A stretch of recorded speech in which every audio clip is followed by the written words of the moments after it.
Russo. Okay, if you think that making a film with Abel Ferrara is a chaotic fucking mess, well, you should add Madonna to the list. That's all I can say. It's an interesting dynamic. I thought that in this movie, she is about 1,000,000 times better than I thought she'd ever be. And I have to say that they're still talking. We're still telling stories of this one. So it was an interesting experience. She's great in it. And Abel did a great job. All right, so what else? Thank you. No, thanks everybody for coming. Luis, thanks for doing this, and everybody at the anthology for, like, you know, because, you know, the prints do matter, you know, and it's, This one's not from Anthology. it's not, you're kidding. Oh, it's us MGM, right? Yeah. You went right to the source. Yeah. Yeah, this is one of my favorite movies because we got that lion at the beginning. I see that fucking lion, man. We made the big time. This was the big time. This is the movie that drove us out of Hollywood. We're on an upswing, and then until we did this one. This was, you know, the transition. Crawl back home to New York and then leave the country altogether. All right, guys, I hope you enjoy the movie. All right? We'll be back now. When it's over, we can beat it around a little bit. All right? Yeah, next time.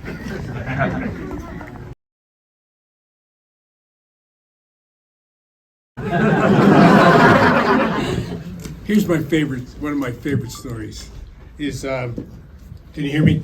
So the first day, I'm shooting the rehearsals, and it's quite apparent that Russo and Madonna have memorized every word in the script. Well, and it also is apparent that Keitel shows up and doesn't even know Madonna's character's name. So one of the things that is interesting is that Harvey, also the other minor catastrophe was that this is the first time they ever met. They instantly disliked each other, and probably because she's a vegetarian, he's eating like the juiciest piece of pastrami dripping all kinds of slime out of his mouth while they're having their first conversation.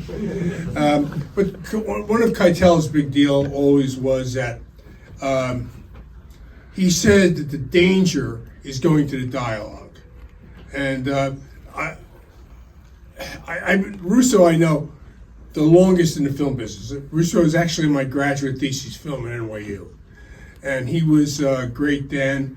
And, you know, this was just totally relentless. And Yessin did pee on the floor.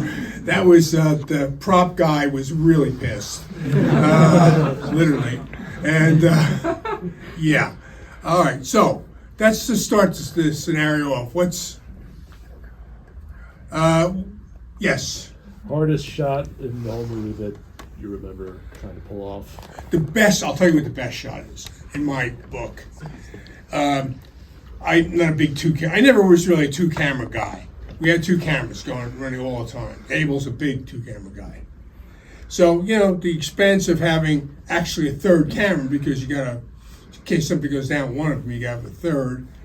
And so that little surprise where Harvey goes, "You commercial piece of shit," was worth every cent we spent on that second camera, because just her expression is so incredible on it. It's pretty amazing. You know, and the print itself is either darkened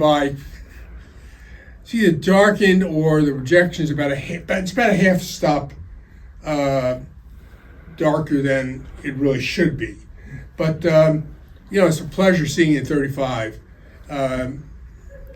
It was a very it was interesting that we use a lot of different smoke in Mother Mirrors, and we did a lot of smoke all over the place. The other stuff that was the verisimilitude, the part that actually supposedly not the movie, we shot without any smoke or filtration, so it was kind of interesting.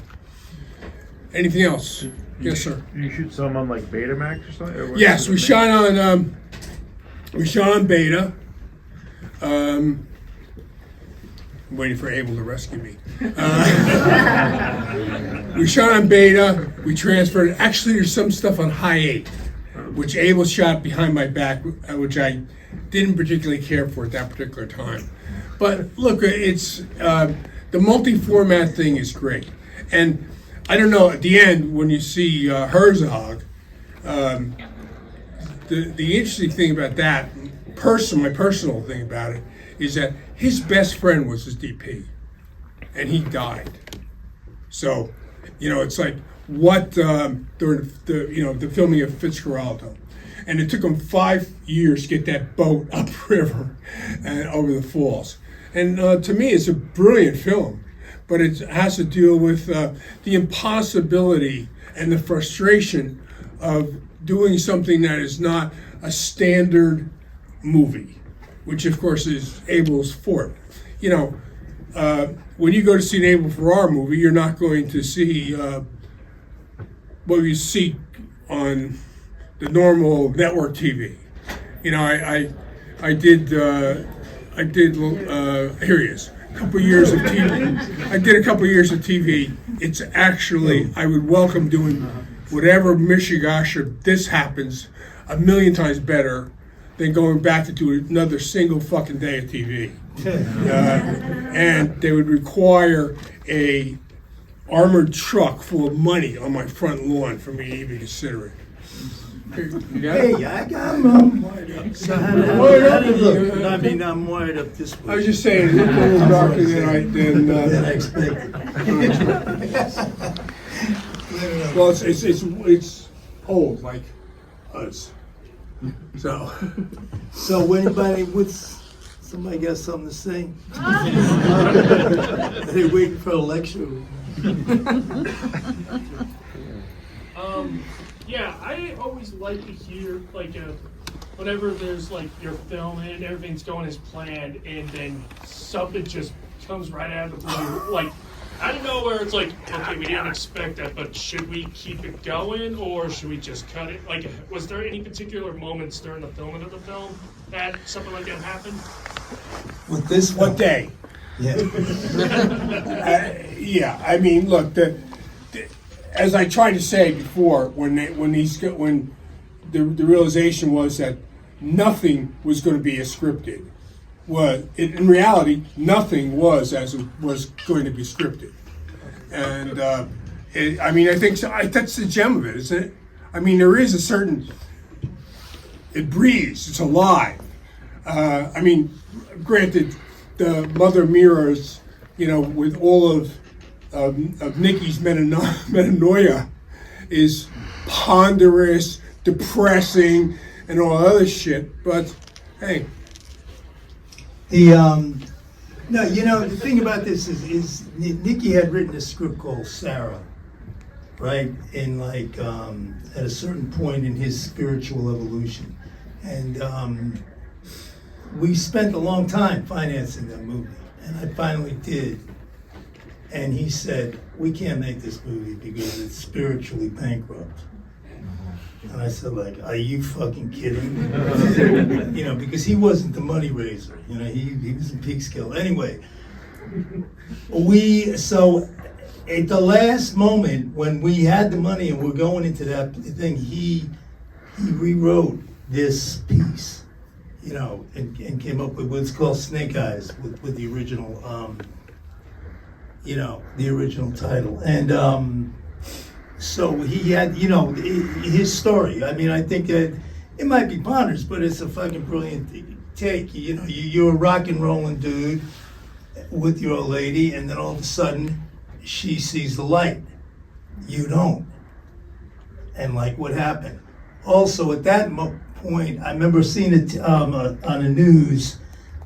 We grew up by the IBM, you know, with the IBM. So when I was a kid, IBM was like Apple, like, oh, this is like gonna be here for a billion years.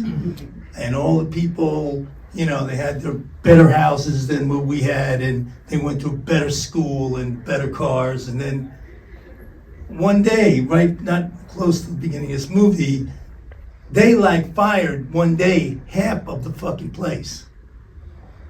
And I saw this shot. I was in LA, but it's a shot from where I grew up. And these guys were getting in the parking lot, getting in their cars, and going home to, you know, to the split level house and the kids with no hope. I mean, they didn't even know what the fuck they did. You know what I mean? When you have a computer, you know what I mean? If you're painting walls, you know what you're doing. You got a computer gig today, that might be gone. You know what I'm talking about. Anyway, so, you know, that was the crux of it. But when you talk about what did something to throw you up, my great memory of this movie is okay, so we go out there, he's writing the script real fast. He knows he's got to come up with something different. We got Harvey, we're rolling, we know we got that. And then they made a movie called, it was a Robert Altman movie about the making of The Player. The Player, right. Oh man, I saw The Player, I said, fuck, I'm telling him, man, we got it now. We're gonna get, and we hooked up, we got Madonna and Harvey, and we're gonna get, you know, Jack Nicholson to do a cameo. And you remember then we shot so much fucking bullshit. I can't believe we shot fucking executives talking to Billy D. Williams. And, you know, and we went to like the restaurant they all went to. Remember more? It was $100,000 day. We spent $100,000 shooting that restaurant, and that is Madonna's agent. So no, that was for Swifty Lazar. He's the only one who showed up. Nicholson didn't show up. Bells was in the movie. Yeah. Okay, so Bells is the friend. So when we started thinking movies, saying, I mean, this is where we were at mentally. He's saying to me, you know, I'd love to be in a movie. I said, but you know, Richard, man, we're gonna get Jack fucking Nicholson. You know what I mean? Like, you know, we're gonna do like The Player, Beyond The Player, and we're gonna fucking analyze this fucking scumbag town we're stuck in, and we're gonna do this. Well, 3 weeks later, 6 o'clock in the morning, I'm calling Belzer. Hey, Rich, what you doing, man? You know, I'm sleeping. Hey, you maybe want to be in our movie? Like, you think you could be at this place like in 20 minutes? Because Jack ain't coming, and nobody's coming. And and every one of those scenes sucked. And it was the only time, you know, we make our movies, the rough cuts are usually shorter than the final cut.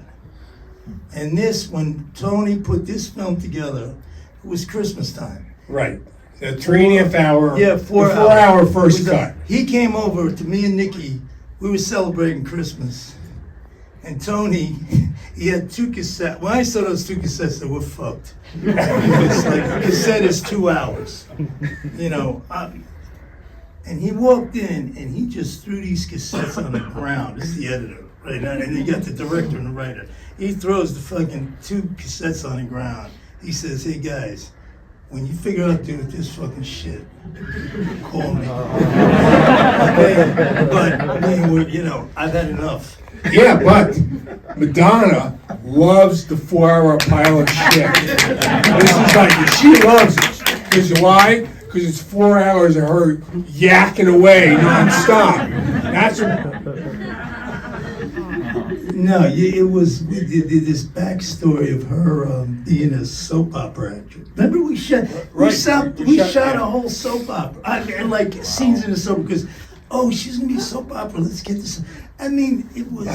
This is one of these scenes. Well, by the time I finished 5 months of editing, I never had a movie where we could. I had 3 editors working with Tony. Tony was the main editor, but we had 3 guys grinding through all this video shit and everything, and.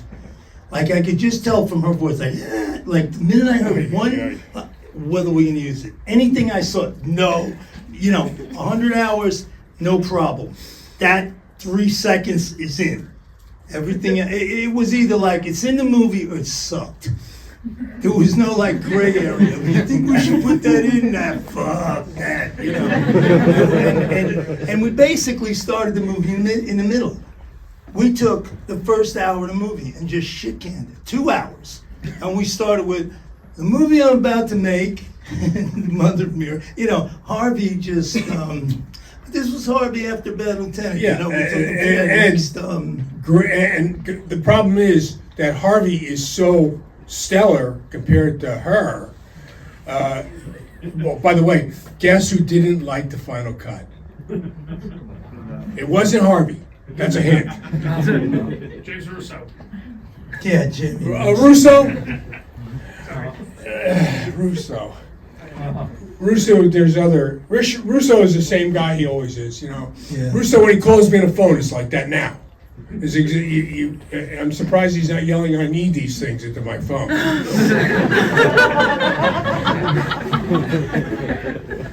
No, but with her, the thing is, she was so into, it was just one of those, the way it goes, man. You know, we developed the whole movie about this character who was a TV actress and had this and that, and all that. And then it just went to Harvey. And it's not a matter of the actor. I mean, what do you guys think of her? What do you think of her in here?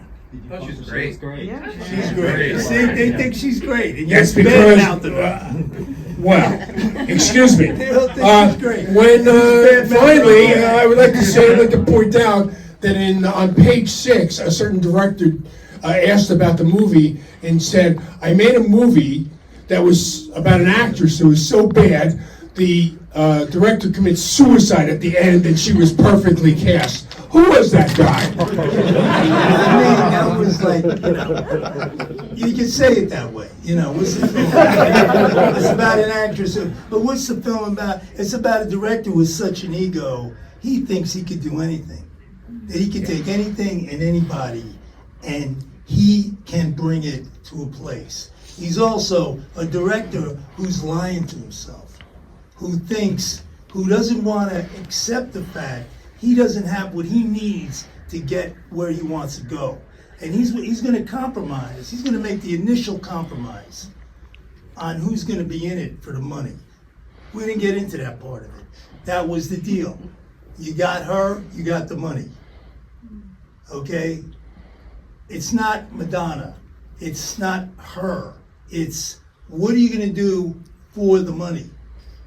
And if you're going to make that choice, and once you make that choice, you're going to end up fucking metaphorically face down in a fucking bathroom. You're going to make the compromise choice, that's what you're going to get to. And we were doing it. I mean, we were living there. That is our, like,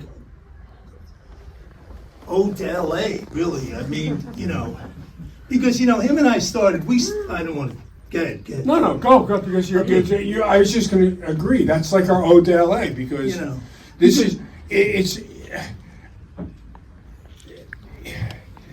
it is a scurrilous, soul-stealing business. But we're having a good time. Yay! Rockin' Paul here, ladies and gentlemen. Oh, wait. Speaking of scurrilous, it's himself. Jesus Christ. He's going to be tomorrow night. One and her two, Karen Scuderi. One and only. New York. You can get in. $200, all you can drink. Sold out. It's sold out. That means the tickets I have are $400. All you can drink. All you can smoke. We're gonna get fucked up tomorrow night. I'm telling you, I have been waiting 10 years of sobriety for tomorrow night. Fucking get high. Now, the point I was making, I wanted to make a great point. I was gonna make a great point now. Oh no, well I got it. The point was we started making films. We made The Driller Killer together, okay? And we were we had $100,000. And I once found something I wrote.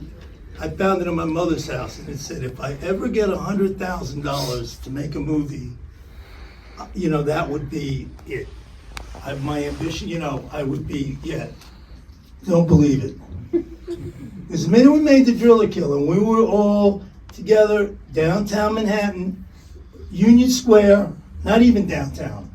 Okay, we were in a neighborhood, we had a group, it was a family affair, and we were doing it. But no, we had to have these, there wasn't enough, that wasn't good enough. Sometimes I see someone Driller Killer, I say, why don't we just stay there? Why didn't we just stick it in the sixth state? Because some of us actually wanted to get paid money. Yeah, That's right. why. We Exactly wanted to have, right. like- But it was more than paying money. It's more than money. Absolutely. It was I mean, more this like is- we had a, you have to go, and it's not LA, it's not Hollywood. LA is a beautiful city, the beach, the thing. It's got a lot of shit going on. But what we were, Hollywood for us was like a competitive, ambitious, and we ended up right where he ended up. Believe me, we got our asses kicked in that town. Trust me. You know what I mean? There's no sugarcoating it. Yeah, we got films made and we got connections, man, blah, blah, blah, blah, blah. We made a living and we made money and whatever. But at the end of the day, like I said. Eventually, look, it's gonna, like I said about TV, I got divorced, I needed a paycheck, pay alimony, it's the traditional story. And so what did I do? I hoarded myself out, of course. And I was the only thing I could sell, so there you go. But the simple fact is that every time, you give yourself up. You are, in television, you have an incredible amount of responsibility, very little authority. And, you've got many, there's no such thing as an auteur. You might as well be making sausage. And, hey, it's just a nicer factory. There's not quite as much blood around. But, it's eventually, in my experience, Los Angeles wins 90% of the time. And maybe you win 10%. Like the Dodgers. Just like the Dodgers. They win all the time. Exactly. All right. You got any questions? You didn't see the movie. Anybody has a really... Go ahead. Here, he's got a big question. He's reaching to the sky. So you've addressed how Madonna felt about the film, like her scenes Good. and dialogue being cut. But Right. it seems like she made peace with you because in '95, didn't you guys see each other at the Gotham Awards? No. Oh, We boy. didn't. Yeah, you kidding. No, but the bottom line Oh, is that, boy. no, the bottom line. You weren't there, obviously. Of course. The bottom line, no, I don't know if she's cool with me, not cool with me. I really haven't seen her since then. The bottom line is this. She saw the movie. And my trip, everybody sees the cuts. Everybody sees the movie. Okay, she saw the movie at the end, unfortunately. I don't care what you think of the movie. Okay, believe me, he's seen movies he shot that he don't like. Okay? Yes. Okay? Everyone's entitled to an opinion in our world. You don't like, fine. But don't go outside the family. You dig? You cannot. What happened to her, she got trashed to death on Body of Evidence. Body of They Evidence, trashed- yeah. She they was trashed her. so paranoid Yeah, and you so know, the thing is, skittish. the kid is, she knows Anna Magnani, she knows Sophia Loren, she knows it, she wants it. She wanted that actress thing so fucking bad, you know what I mean? And then, she did that movie, she got, whatever happened, you know what I'm saying? So then she thought she was going to beat him to the punch and say, wow, this movie sucks because blah, blah, so all that, and which, in the end wasn't the case because she is good here. And, but you can't do that, bro. We're going to have enough people telling us this movie sucks without telling them first. So that, like, once she did that, then that was like a riff. But, I would love to see her again. I think she was, and she also supported this film. Yeah, there's the old joke about the actor reading a script me, bullshit, me. That's part of the gradation system there too. If you don't think that actors count their lines, you are sadly mistaken. And he's the leading one right there. He comes back. All right. Anybody got a comment? You want to say something? Talk about here we go. Yeah. So I noticed more than the other movies I've seen by you, you kind of lingered on images that were not related to what was really happening, like the TV in the bar with the boxing, kind of Olympics on the plane, Right. just all these other non-literal images, Right. that didn't have to do with, actually making the film or anything, what was in the scene. Right. Kind of, what was the kind of idea behind focusing so much on things that had You know, nothing I to do with the didn't actors? just see it. I mean, can you answer It's this stuff? a lot of times because there's an enormous amount of footage shot. So, in order to cut through that dialogue, we'll cut to an insert. I think that if you had seen the original 4-hour cut and then seen, this is like Madonna should have really patted Redmond on the back, because really these guys distilled, whether you like the movie or not, they took the best stuff that was relevant. And the other thing is, she, like I said, it's the best thing she'll ever do. But the fact is that Keitel is Keitel. The guy's a great American actor. There's no doubt about it. You can't argue with that fact. And it's like a featherweight getting into the ring with a heavyweight. Yeah, but in a way, that too, but it's a character. The film is about the director. It's not about the movie. Yeah, it is about the movie he's making.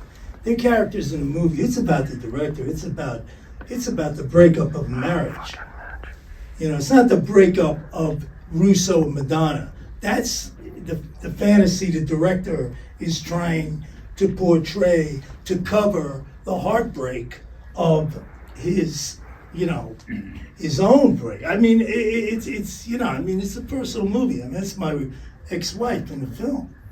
You know what I mean? And he demanded she be in it. Yeah, you want to hear? I'm writing a book. Here's a nutshell. Okay. No, you want to hear a good story? Okay. Here's Harvey in a nutshell. Okay, so we going in the movie. We got this going. We got Madonna. They're a little, like that on Madonna. Russo, they don't know from fucking Adam. And we're a bunch of crazy people from New York. And this is MGM, and they're putting up a lot of money. Okay? And I'm getting paid a lot of money. Blew it all, but I got paid. And Joey, our composer, he got paid a shitload of money. Yes. I'm not gonna ask him how much he saved. Okay. I'm not asking him what he made. Let's not go there. Okay. Anyway, Because you know what? I didn't make scale. That's true. I didn't make scale. I don't. At least this time the check cleared. Okay. There was one check on him in 50 years. I never heard the end. 2 checks. 2. One got paid back. All right. Here's the deal. One got paid back. The other is, an amends you want. It's pending, we like to say. It's pending. It's in progress. Okay, if you want, here's a man, here's a man who saved my life, who made my career, and all of this, what do I owe him so much? And he's worried about one bounce, $10,000. What's in there between friends, right? Come It's only on. $10,000. Yeah. Anyway, no, but here's the story. So now we're going to say, who's the actress to play Harvey's wife? Right? Okay. This is the bunk. And the agents go, tell him anything. Oh, we're going to get Melanie Griffin there. We're going to get Michelle Pfeiffer. Harvey knows everybody. We're going to get all these great actors. Okay, good. Okay. Then Harvey says to me, I think we should go with, who directed the piano? Jane Campion. Yeah, Jane Campion. He goes, I think we should use Jane Campion. I said, what? I said, who? He goes, well, either we're going to use Jane Campion with Nancy, my wife, was an actress. We're going to use her. We got to use her. Hey, you out of your fucking mind? You know, I'm going to tell these people I'm going to use my wife. You never heard of? You know what I mean? I'm telling them we're going to have Melanie Griffith. I said, fuck these people. You know, I'm like worried. You know, I'm thinking we're going to need a star. He's like, fuck these people. I want, what's her name again? Jane Campion. I see if you wanted her. I called Jane Campion. She goes, Abel, I'd love to do, but I'm like 6 months pregnant. You know, obviously 6 months pregnant. So what, man? I'll make it even better, you know. But it was like, but it was really the right choice. He was looking for somebody he would call it like the MS. He would always say, no, that would give us that.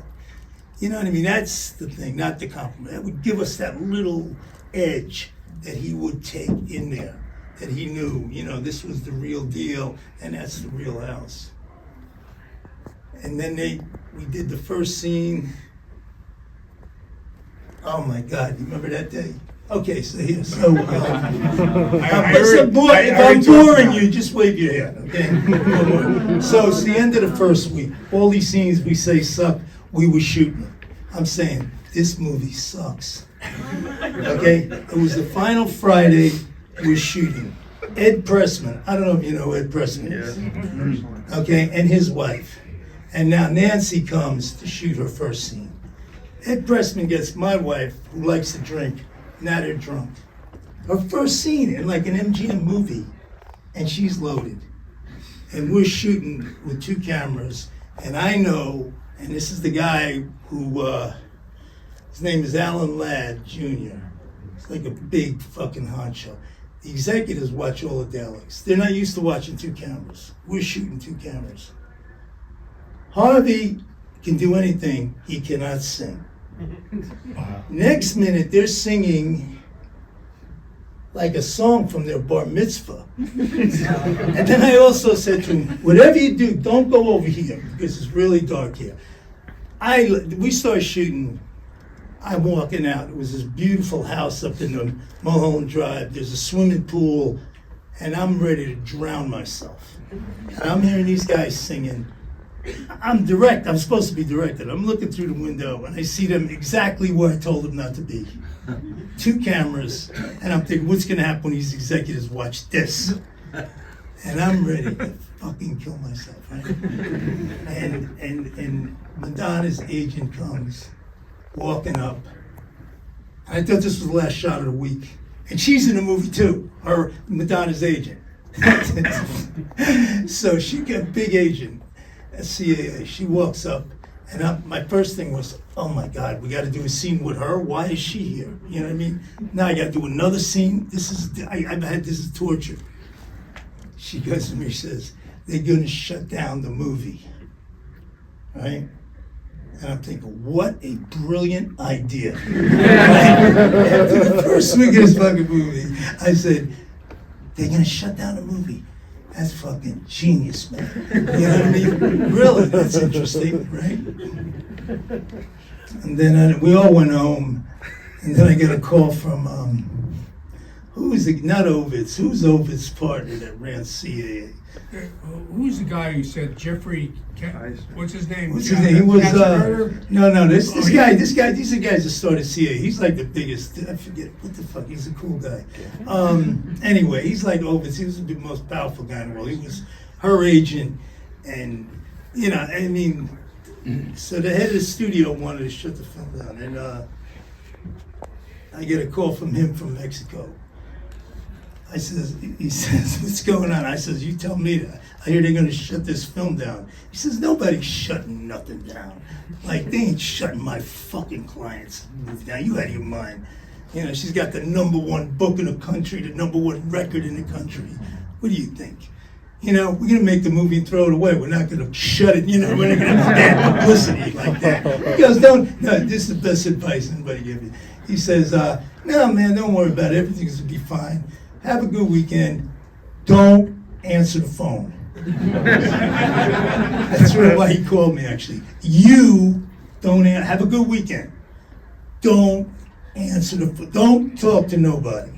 Shut your fucking mouth. Monday morning, go and do your directing thing and be happy with the money you get. Anyway, But I like this movie a lot, so we We have to wrap. we got to wrap. All right, anybody? Any